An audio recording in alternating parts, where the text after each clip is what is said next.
इस कार्यक्रम के पुण्यार्चक हैं श्री अनिल नायक, श्रीमती विभा नायक, कुमारी अनुभा नायक, कुमारी अर्पिता नायक।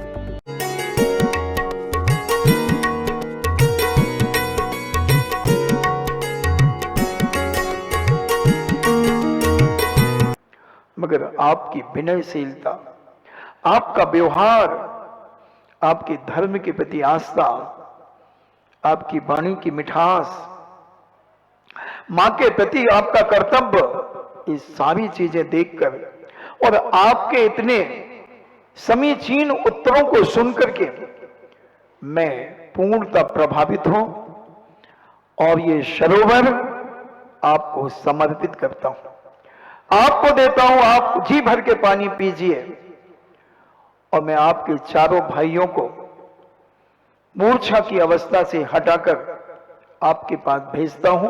क्षण नहीं लगता देवताओं को, पलक झपकते ही हजारों योजन जा सकते हैं।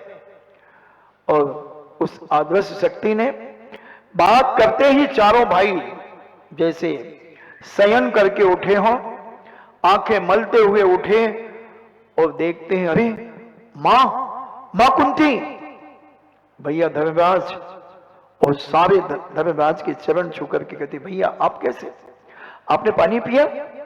बोले अभी नहीं पिया, क्योंकि मैं तुम्हारा इंतजार कर रहा था। तो आपको तो इतने दिनों से प्यास लगी थी? हाँ लगी थी, मगर जलाशय की शीतलता के कारण मेरी प्यास को बहुत शांति मिली है। जैसे उपवास करने वाला थोड़ा सा अपना मुंह धो लेता है, हाथ पैर धो लेता है, तो उसे बहुत रिलीफ मिल जाता है, अच्छा लगने लगता है, 2-4 घंटे उसे तरावट आ जाती है। ऐसे सरोवर की शीतल हवाएं, ऐसा कहते हैं कि केसरुंज के बाद 15 दिन तक नदी के किनारे बैठना चाहिए, ऐसा कोई साधु का विचार था। मैंने सोचा कि ऐसा क्यों, तो फिर पता, अनुभव किया कि केसरुंज करने से शरीर में गर्मी बढ़ती है, खून का सर्कुलेशन बहुत तेजी से बढ़ता है, तो नदी आदि के किनारे शीतलता होती है, उनकी हवाओं के माध्यम से शरीर को शांति मिलती है। तो जब वह समुद्र के सरोवर के किनारे बैठ करके ये सारा वार्तालाप हुआ और चारों भाइयों ने धर्मराज के चरण छुए, धर्मराज ने कहा, भीम तुम इतने समझदार, अर्जुन तुम इतने सरल स्वभावी, नकुल तुम इतने विनीत भाव को धारण रखने करने वाले, सहदेव भाई तुम तो छोटे नटखट हो, अगर इनके उत्तर दे देते तो ये इतनी परेशानियां नहीं होती। हर जगह बल का प्रयोग नहीं करना चाहिए, बुद्धि का भी प्रयोग करना चाहिए। सारे कार्य अगर बल से हो जाएं तो अभी बेनाड़ा परिवार का कंप्रोमाइज नहीं हो पाता। ये विनयशीलता का ही प्रतीक है, नम्रता का ही प्रतीक है। तो जितने नम्र होते हम चले जाएंगे, उतना हम अपने परिवार में, समाज में, मोहल्ले में, कॉलोनी आदि में सब तरफ हम अपनी ख्याति को प्राप्त करते चले जाएंगे। और उस आदर्श शक्ति ने कहा, जय जिनेंद्र, हम जाते हैं और ये सरोवर पांडव परिवार के लिए सौंपते हैं। और 5 पांडव ने उसे आशीर्वाद दिया, सहवासी दी, और वह आदर्श शक्ति 5 पांडव के नाम से वह सरोवर को छोड़ गई और जी भर के उन्होंने पानी पिया। तो बल का अहंकार, मैंने 2-3 दिन बल के अहंकार पे चर्चा की थी। तो ये बल का अहंकार अगर हम अपने जीवन में करते हैं तो हम जीवन में कभी सुखी नहीं रह सकते, हम दुखी ही अपना जीवन, दुख से ही अपने जीवन को हम बिता देंगे। इसलिए जैनाचार्यों ने कहा, अगर सम्यक दर्शन अपन को अपने साथ रखना है तो इस सम्यक दर्शन को अगर दूर नहीं हटाना है तो इनसे नफरत करो, इनसे घृणा करो। किससे? ज्ञान के अहंकार से। अपनी पूजा, पूजाम का मतलब है अपनी लौकिक ख्याति, उसका अहंकार नहीं करना, घमंड नहीं करना। सम्मान आदि होता है तो उसका अहंकार नहीं करना। कुलम, अपने अपने पिता के वंश का अहंकार नहीं करना, जातिम अने माता के वंश का अहंकार नहीं करना और अपने बल का अहंकार नहीं करना। अब आता है विद्धिम, बलम विद्धिम। विद्धि, विद्धि से मतलब, क्योंकि विद्धियां मुनिराजों को होती है, मुनिराज को भी अहंकार आ सकता है। तो मैं तुम्हें 64 विद्धियों के बारे में बताऊंगा। आपने नाम तो सुने होंगे विद्धियों के, महाराज जी पूजा में पढ़ते हैं, तो अर्थ कौन कौन जानता है? पूजा में तो पढ़ते हैं सब, मगर कोई अर्थ नहीं जानता। भी 64 विद्धियां आप दीपावली पर 16 दीपक में 32 बातियां रख करके 64 ज्योतियां जलाएंगे। तो अभी जिन पूजा पुस्तक पर ये पूरी विधि लिखी गई है पूजन करने की, जैन दर्शन से विधि कैसे भी होती है, इसका एक हो सकता है एक फोल्डर भी आपको मिलेगा जिसमें 64 ज्योतियां जलते हुए 16 दीपक रहेंगे। ये 2001 से जब कोटा में चातुर्मास हुआ था, तब मैंने पूज्य श्री से कहा कि महाराज जी, न जाने अपनी जैन समाज में दीपावली के दिन कैसी कैसी पूजाएं करते हैं, किस किस को बिठा करके पूजा करते हैं। जैन मान्यता के अनुसार वह मान्य नहीं है, मगर रूढ़ियां चल रही हैं समाज में। तो बोली क्या करना चाहते हो? मैंने को कुछ ऐसा एक पोस्टर बन जाए कि घर घर में वो पोस्टर पहुंच जाए, क्योंकि जैन दर्शन में जिस कारण से हम दीपावली मनाते हैं वह तो एक अंश के रूप में रहता है, और वंश के रूप में जो अन्य दर्शनकार मानते हैं वो हमारे जैन दर्शन में आ गया। फिर उसका एक पोस्टर बनाया गया, भगवान महावीर स्वामी का निर्माण महोत्सव, यानी भगवान महावीर स्वामी का एक फोटो, और ऊपर सिद्ध शिला में विराजमान उनको, और एक तरफ गौतम स्वामी को, यानी गौतम गंधर्व को केवल ज्ञान जो हुआ गोधूली बेला में, उनका फोटो, और 16 दीपक एक स्वास्तिक के रूप में बनाकर उनमें 2-2 बातियां रखकर 64 विधियां, दुकान की पूजन की विधि, घर की पूजन की विधि, जिन पूजा में छपाई। पहले एक छोटी सी पुस्तक निकालते थे जिसमें ये सारी होती थी, फिर उसका अभिनय हो जाता था। फिर जो शिविर में पूजन की पुस्तक चलती है, जिन पूजा, वो मेरे हिसाब से लाखों परिवार में होगी, और नहीं तो स्टॉल पे मिल सकती हैं। उसमें पूरी विधि किस प्रकार से पूजन करना, कैसे पूजन करना, सब लिखा। और पूज्य मुनि श्री शायद कल उनसे एक प्रश्न करके इसका बहुत विस्तार से सारे भारत को बता दिया जाएगा। तो वह विधियां, जो रिद्धि का भी अहंकार, और रिद्धि का मतलब यहां पर जैनाचार्यों ने श्रावकों के हिसाब से कहा धन वैभव का अहंकार। पहले रिद्धि की चर्चा चले, फिर श्रावक के अहंकार की बात करेंगे। तो रिद्धियां 64 होती हैं। केवल ज्ञान रिद्धि, जो सभी द्रव्यों के समस्त गुण पर्यायों को एक साथ जानती है, अनंत द्रव्य गुण पर्याय एक साथ जिनके ज्ञान में झलकती है, यह केवल ज्ञान रिद्धि कहलाती है। फिर मनय पर्याय ज्ञान रिद्धि, वैसे तो अवधि ज्ञान से शुरू करना चाहिए। तो अवधि ज्ञान द्रव्य छेद काल की अवधि लेकर, यानी सीमाओं को लेकर विद्यमान पदार्थों को जान सकने की शक्ति जिनके पास होती है, उसे अवधि ज्ञान रिद्धि कहते हैं। यानी वो भूत भविष्य वर्तमान की 3 अवधि ज्ञान जानता है कि 10 दिन पहले आप मुट्ठी में लेकर के क्या बैठे थे यहां पर, वो बता देगा। 10 दिन बाद आप क्या बैठोगे, क्या करोगे 10 दिन बाद उस चीज का, वो बता देंगे। एक वर्तमान का, भूत भविष्य वर्तमान की ऐसी द्रव्य छेद काल भाव की अवधि, यानी सीमाओं को, विद्यमान पदार्थों को जान सकने की शक्ति को अवधि ज्ञान कहते हैं। फिर एक मनय पर्याय ज्ञान रिद्धि होती है, जो पूरे 2.5 दीप के सभी संगी पंचेंद्रिय जीवों के मन की बात को जानते हैं।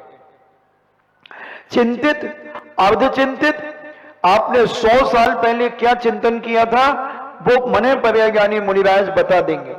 100 साल के बाद आप क्या करोगे, वो बता देंगे, और वर्तमान में आप क्या सोच रहे हैं, वो भी बता देंगे।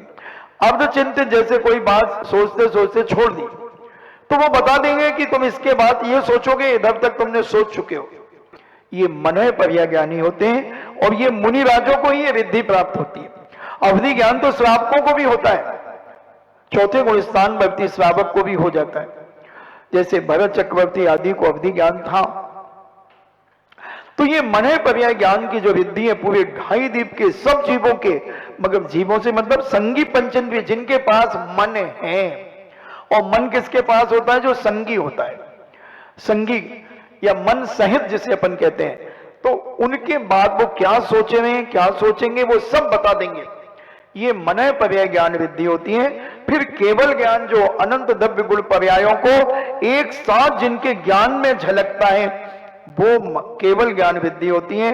फिर कोष्ठ बुद्धि विद्धि, जिस प्रकार भंडार में हीरे मोती माणिक पन्ना सोना चांदी आदि अनेक प्रकार की वस्तुएं पदार्थ रखे जाते हैं और बहुत समय बीत जाने पर जैसे के तैसे न कम न अधिक भिन्न भिन्न उसी स्थान पर रखे रहते हैं, मिलते नहीं है। उसी प्रकार सिद्धांत न्याय व्याकरण आदि के सूत्र गद्य पद्य ग्रंथ जिस प्रकार पढ़े थे, सुने थे, पढ़ाए थे अथवा मनन किए थे, बहुत समय बीत जाने के बाद भी यदि कोई उनसे पूछे कि महाराज जी आपने आगरा में समय सार कौन सी तारीख को कौन सी गाथा से पढ़ाया था, कितने लोगों को पढ़ाया था, तो वो कोष्ठ बुद्धिधारी मुनिराज सब बता देंगे कि इस समय इतने बजकर इतने मिनट पर और ये गाथा से शुरू हुआ था, पहला अक्षर ये था और ऐसा ऐसा उन्होंने पढ़ाया था। वो एक अक्षर भी ना घटेगा ना बढ़ेगा ना पलटेगा, जैसा जैसा पढ़ाया था शब्द सा वैसा का वैसा वो सब कुछ बता देंगे। भिन्न भिन्न ग्रंथों को उन्होंने सुना और वैसा ही वैसा वो बता देंगे, उसी प्रकार सुना सकेंगे। ऐसी शक्ति जिनके पास होती है वह कोष्ठ बुद्धि रिद्धि कहलाती है। तो हम समझें कि ये इनका भी अहंकार मुनिराज भी कर सकते हैं। इसलिए सम्यक दर्शन को संभालना बहुत बड़ी बात है, बहुत बड़ी बात है बंधुओं। इसलिए देखें कि कहीं कोई अहंकार तो नहीं आ रहा है। फिर बीज बुद्धि रिद्धि, ग्रंथों के बीज यानी एक अक्षर या एक शब्द या एक पद को सुनकर पूरे ग्रंथ को अनेक प्रकार के अनेक अर्थों को बता सकने की शक्ति। जैसे एक छोटा सा उदाहरण लेने से रिद्धि मत बनना। जैसे हमारे शांगानेर के छात्र छात्राएं यानी बालक बालिकाएं महाराज जी नंबर बोलते हैं, वो पूरी गाथा बोल देते हैं। तो ये बीज बुद्धि में समझना, मैं एक उदाहरण के लिए बता रहा हूं, क्योंकि ये विद्यां जो होंगी पहले संकल्प कर लें, ध्यान में बिठा लें। विद्यां जो मनय पर्याय ज्ञान से लेकर के जो अंतिम विद्धि होगी वो सब मुनियों को ही होती हैं और पंचम काल में किसी भी मुनिराज को विद्यां नहीं होती हैं। तो ये 64 विद्धि की हम बात आपसे कर रहे हैं। तो वो एक अक्षर बता दें, जैसे नमः, तो पूरा रत्न कमंडक श्रावकाचार सुना देंगे। वो जीवम पूरी द्रव्य संग्रह सुना देंगे। मोक्ष मार्गस पूरा तत्वार्थ सुना देंगे। ऐसा जिनके पास ज्ञान होता है उनके सुनकर पूरे ग्रंथ के अनेक प्रकार अर्थ बता देंगे। इस प्रकार से इसका ये अर्थ है, इस प्रकार से ये अर्थ है, इस प्रकार से ये अर्थ है। ऐसा जिनके पास शक्ति होती है वह बीज बुद्धि विद्धि होती है। फिर कहते हैं संभिन्न संतोष विद्धि, जो 12 योजन लंबे और 9 योजन चौड़े क्षेत्र में ठहरने वाली चक्रवर्ती की सेना के हाथी घोड़े ऊंट बैल पक्षी मनुष्य आदि सभी के अक्षर अनक्षर नाना प्रकार की ध्वनियों को एक साथ सुनकर के अलग अलग सुना सकने की शक्ति। यानी कितने हाथी घोड़े आदि, कौन हाथी ने बोला क्या बोला, ऊंट ने बोला क्या बोला, घोड़े ने बोला क्या बोला, बैंड बाजे बज रहे हैं, किस कौन से बैंड बज रहे हैं, सारे कितना 108 किलोमीटर के एरिया में रहने वाले पशु पक्षी घोड़े आदि ऊंट बैल आदि इन सबकी आवाजों को, जो अक्षरात्मक भी हो जो अनक्षरात्मक भी है, क्योंकि पशुओं की जो भाषा होती है वो अनक्षर रूप होती है, अक्षर रूप तो अपनी होती है और उनकी अनक्षर रूप होती है। जैसे अपन ने ढोलक में या घंटा बजाया तो उसमें से क्या ध्वनि निकली, मगर टन, तो वो बता देंगे कि ये ध्वनि क्या कह रही है। ऐसा ज्ञान जिनको होता है और अलग अलग सुनाने की शक्ति होती है, ऐसे संभिन्न संतोत्व वृद्धि। अब कहते पादानुसारणी बुद्धि वृद्धि, ग्रंथ के आदि मध्य या अंत के किसी भी एक पद को सुनकर संपूर्ण ग्रंथ को कह देना। जैसे मोक्ष मार्ग से भेताराम कह दिया, बस बीच का कह दिया तो पूरा ग्रंथ सुना देंगे। दूर स्पर्शन बुद्धि विद्धि, मति ज्ञान के बल से संख्यात योजन दूरवर्ती पदार्थ का स्पर्शन कर सकते हैं अपनी शक्ति से, जबकि सामान्य मनुष्य अधिक से अधिक 9 योजन दूरी के पदार्थ का स्पर्श कर सकते हैं। भरत चक्रवर्ती की जो स्पर्शन इंद्री का विषय होता है वो 9 योजन होता है, और 9 योजन यानी 108 मील की दूरी को चक्रवर्ती जानता है। वो स्पर्श करके बता देगा कि 108 किलोमीटर दूर पर ठंडा स्थान है कि गर्म है, किस प्रकार का है। मगर जिन्हें ये दूर स्पर्शन बुद्धि विद्धि जिन मुनिराज को होती है, तो अपने दिव्य मति ज्ञान के बल से संख्यात योजन दूरी वर्ती पदार्थ, यानी संख्यात योजन दूर पर क्या रखा है, ठंडा रखा है, गर्म रखा है, समशीत उष्ण रखा है, वो सारा इस हल्का है, भारी है, कठोर है, मुलायम है, चिकना है, रूखा है, ये सारे उसके जो 8 स्पर्श के भेद हैं वो यहां से बैठे बैठे असंख्यात योजन तक, ये संख्यात योजन तक की दूरी को बता देंगे। यानी जो चक्रवर्ती का 108 किलोमीटर का है, उससे संख्यात योजन इतनी दूरी तक। फिर दूर श्रवण बुद्धि विद्धि, ये दिव्य मति ज्ञान के बल से संख्यात योजन दूरवर्ती शब्द सुन सकते हैं। यानी संख्यात योजन दूर में किसी ने कुछ बोला है तो महाराज से पूछेंगे कि महाराज यहां से कलकत्ते में फला फला व्यक्ति ने क्या बोला है, इतने बजकर के इतने मिनट पर, महाराज बता देंगे। ये तो गिनती में आ रहा है, संख्यात बहुत लंबा चौड़ा हजारों लाखों किलोमीटर दूर की बात को भी वो बता देंगे। जबकि मनुष्य 12 योजन, चक्रवर्ती की कर्ण इंद्री का विषय 12 योजन का होता है, यानी 144 किलोमीटर दूर की बात चक्रवर्ती बता सकता है सुन करके। दूर आस्वादन विद्धि, यानी मति ज्ञान के बल से संख्यात योजन दूर स्थित पदार्थों के स्वाद जानने की शक्ति संख्यात योजन, और चक्रवर्ती 108 किलोमीटर दूर पर क्या क्या रखा हुआ है खाने पीने की चीजें, उनका स्वाद बता देगा। मगर ये विद्धिधारी मुनिराज संख्यात योजन दूर, इनको कहीं अहंकार ना आ जाए।